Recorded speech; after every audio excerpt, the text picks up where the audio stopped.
Hello kiddies, it's your Uncle Spurt here with a big pink blower dripping with nostalgia, the HMD Skyline.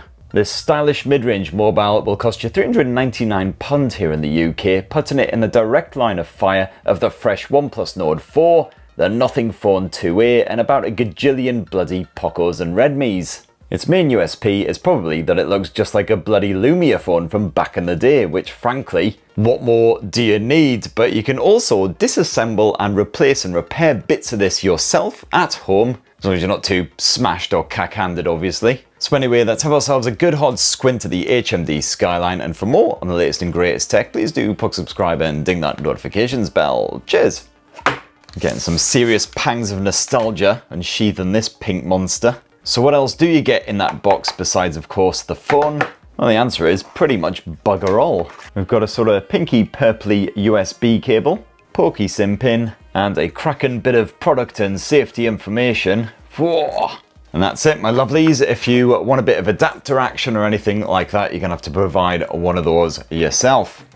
Now, as long as you're not one of these annoying people who were born in the last couple of decades, you'll probably have fond memories of the Lumia smartphones, which were mostly spaffed out by Nokia back in the day, and it's no coincidence that the HMD Skyline closely resembles these bad boys. You've got the exact same flat top and bottom finish, so the Skyline is a proper rectangle. In fact, it can actually stand up quite happily, completely unaided, unlike my good self most of the time. And like those Lumias, the Skyline's screen is rounded off in the corners there, so it's distinctive, it's iconic, it's a nostalgia jizz fest. And HMD is offering the Skyline in a choice of two colours. You got Twisted Black, not really sure what's particularly twisted about it. Maybe it likes pleasuring itself to old episodes of Judge Judy or something. Otherwise you've got this here Neon Pink Effort if you want something a bit brighter and less pervy. I think it's rather fetching, it's more of a purpley pink than anything. The back end is constructed from tempered glass with a matte finish, so it gets a little bit smudgy when you've been handling it, especially if you happen to be hot and sweaty, as I very well might possibly be, sat in this tiny room under these massive bloody lights. As for that frame, well, it's constructed from 100% recycled aluminium. Got a subtly curved finish to it as well, so it's actually fairly comfortable to clutch despite the fact you've got these sharp corners. And then that front end is protected by Gorilla Glass 3, which is pretty old school but relatively scratch resistant. Sadly, no pre-installed screen protector for double protection. And the HMD Skyline is IP54 rated for splash and dust resistance, so be alright if you take it to the beach. Gets drizzled on, which is pretty standard UK beach weather. So overall, gotta say I really like the design here, and not just because I'm getting this endomorphic injection from the nostalgic buzz. It also feels like a proper premium blower despite the £400 asking price. Certainly a strong rival to any other mid-ranger around that sort of cost. Now to unlock the HMD Skyline, you've got your typical edge-mounted fingerprint sensor built into that power button, nice and nippy and responsive as you can see there. No messing about. But if that's not doing it for you, you do also have a bit of face unlock as well, which is just as quick, as long as you're not in a completely dark environment. And over on the left edge of the HMD Skyline, you will notice an extra button slapped on there. And this is fully customizable. By default, if you press and hold it, it just shows you which current sound profile you're stuck in. And every time you press and hold it, it will cycle through a variety of different sound profiles, so mute, ring, and vibrate. It's kind of a not as quick version of OnePlus's alert slider basically. And a quick double poke of it will turn on the old torch. Not quite as satisfying as the old Motorola double chop, but it is what it is. And you can change up that functionality quick and easy. Just tap your way into the settings and then go to custom button, opening the camera, playing some music, loading up your Google Wallet. Bit of support for ChatGPT and Uber as well. Or you can simply have it open in the app of your choice to a specific feature as well. So for instance, your YouTube subscriptions page. You can boot up the camera, but also get it straight onto selfie mode. You could also open Facebook if you really enjoy arguing with right-wing Russian bots. For the ChatGPT and the Uber stuff, you will of course have to install the relevant apps. So now with a long press of that button, I can have a great chat with my excellent mate ChatGPT about stuff. Absolutely. What would you like to chat about today? Beer. Oh, are you heading out? Take care. Alright, bye. You can also customize the double press of that custom button and also a double poke of the camera button, again with all of the same options. And as usual with HMD's blowers, it's a pretty stock version of Android right here. You've got your Google Discover feed, you've got your apps. It's all presented very much as it is on the likes of the Pixel smartphones. And this includes the settings right down to the customization options. Although you will notice less features tucked away here on the HMD Skyline. So there's no AI wallpaper shenanigans, for instance, which, to be fair, not massively missing. wall.alphacoders.com, by the way, for your nerdy anime shenanigans. On the app side of things, you do have some crapware stashed on here, but not a huge amount, just the likes of Amazon Shopping, Booking.com, Facebook, LinkedIn, the usual serial offenders. You can absolutely get right the ruddy heck off this thing. Uninstall, please. Yep. And you will see you've got the My Device app from HMD as well. And this is pretty bare bones compared with, for instance, Motorola's Moto apps, but you do have a bunch of user guides and facts. You can quickly get in touch with the support team, and you can also check on your device's health. So see if you're running out of that internal storage. Just making sure the battery health is still good, and you're not absolutely rinsing your data allowance. You've also got some very chill ringtones, notifications, alarms, etc. I feel like I'm in a bloody spa or something. And HMD is also apparently bringing a fresh detox mode to the Skyline, so it's all about that mindfulness. Make sure you don't work yourself into an absolute sack of frustration and anger and just basically explode with anxiety. Bad news on the software support front though, kiddies. Unfortunately, HMD is only offering 2 OS updates. You'll get Android 15 hopefully this year, Android 16 next year, and then that's your whack. Marginally better on the security updates. You've got 3 guaranteed years of that, no mention of the frequency of them. So certainly if you're looking for something better than that, you might want to look at a OnePlus or a Samsung alternative. For the storage side of things, you've got your choice of 128 gigs or 256 gigs when you purchase your Skyline. I got the 256 gig model, only 15 gigs of that space taken up with the system shenanigans, so this is pretty light on that front.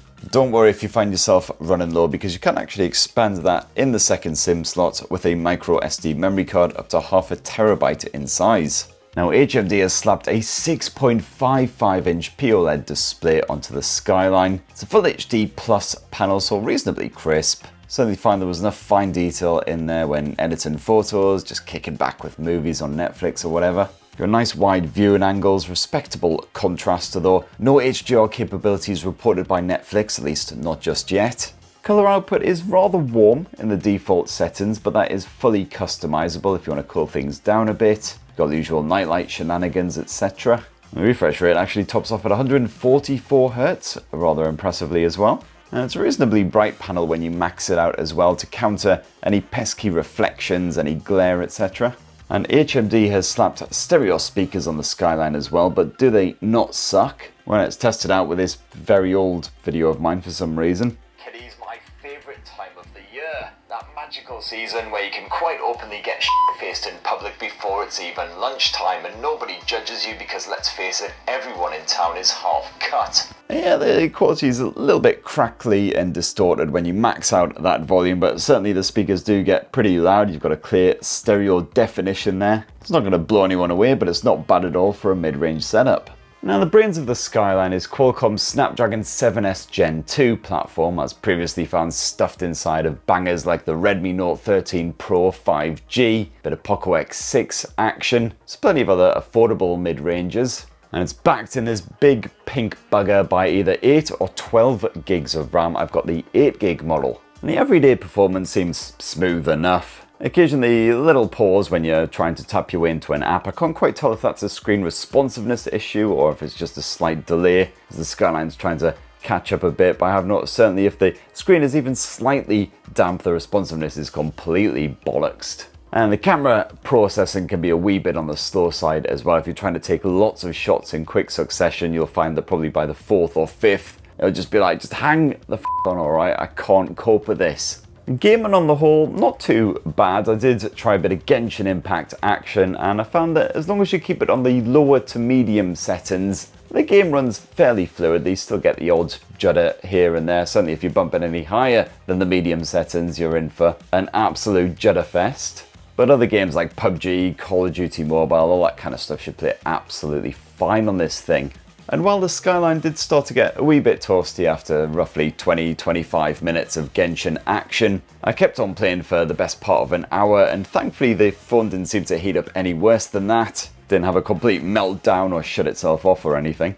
And the battery life drains pretty fast when you're gaming as well, certainly on more intensive titles. The likes of Genshin. You've got a 4,600 mAh capacity cell stuffed inside of the Skyline. So for your everyday shenanigans, this will keep you going. The hours and hours of screen on time if you just message it and, streaming some audio, all that stuff. And if you take it easy on the Skyline, you should just about stretch to a full weekend of action as well. Although the battery does trickle down a little bit faster than I expected, even when the phone isn't really doing anything. And I've only been playing with the Skyline for roughly 48 hours though, so it might just be an early days thing. And if you want to give it a quick boost in the battery department, well, you got 33 watt wired charging support here on the HMD Skyline. So not the slowest out there by any means, but not the quickest either. The likes of the Pocos and the Redmis tend to charge a bit faster. And also the Skyline supports a feature that's pretty rare still at this sort of affordable mid-range price point. We've actually got wireless charging on this bad boy. In fact, I believe it's the first Android phone to support Qi 2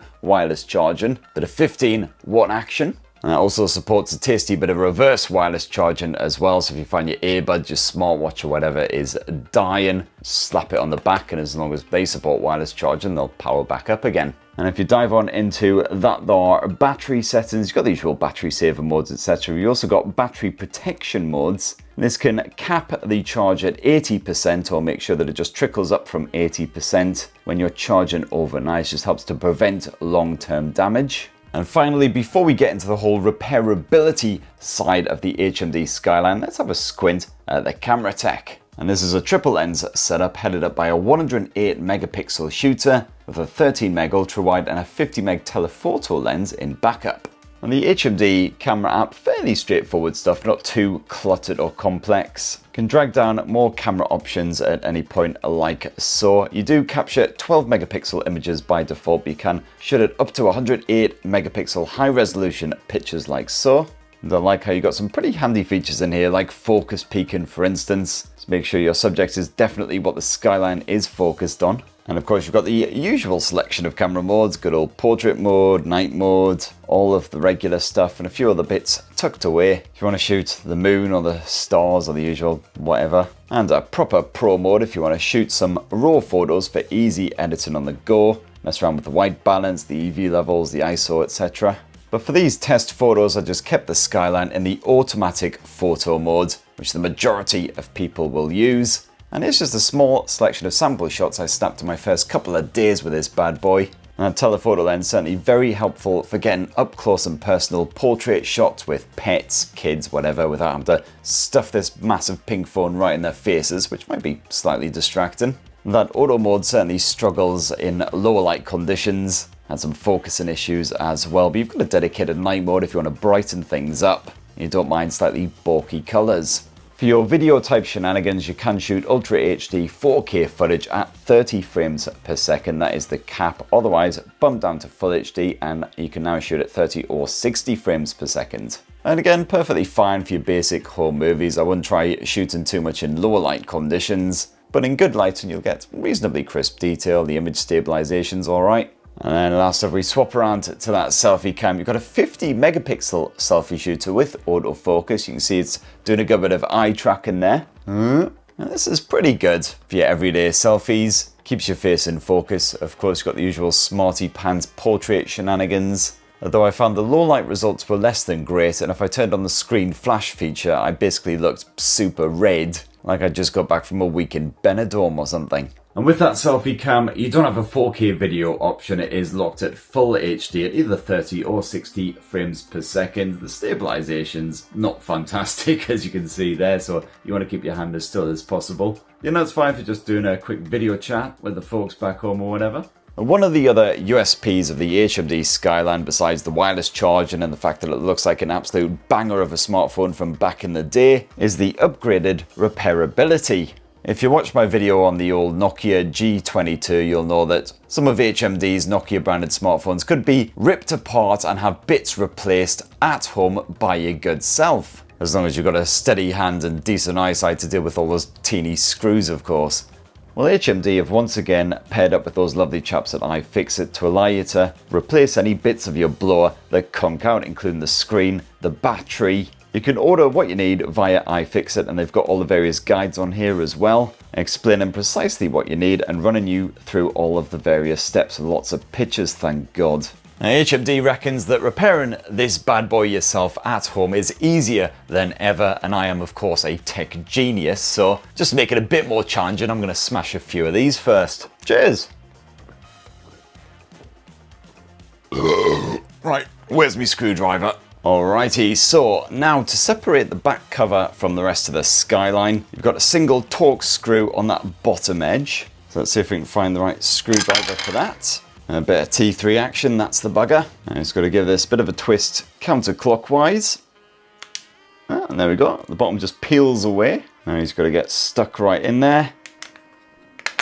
And there you have it, HMD Skyline, I am now inside you. Gotta say, that was a piece of piss compared with the previous effort, the G22, that I did. And then from here, of course, you can quickly rip out the battery if you want to, the loudspeaker, the charging board, etc. But note that to replace most of the components, you will have to get stuck into several dinky screws once again. So again, you'll need a steady hand and eyesight that isn't cack. Well, that's enough DIY shenanigans for one day, and that in a tasty wee nutshell is the fresh new HMD Skyline. A rather unique wee mid-range mobile, as you can see there. You got pretty awesome features in there, like the Qi 2 wireless charge, and of course that gorgeous Lumia style design, the fact that you can actually rip it apart and repair it yourself if you want to. In some areas, like the performance, the battery life, and the software support, not quite as good as what some rivals are offering, however.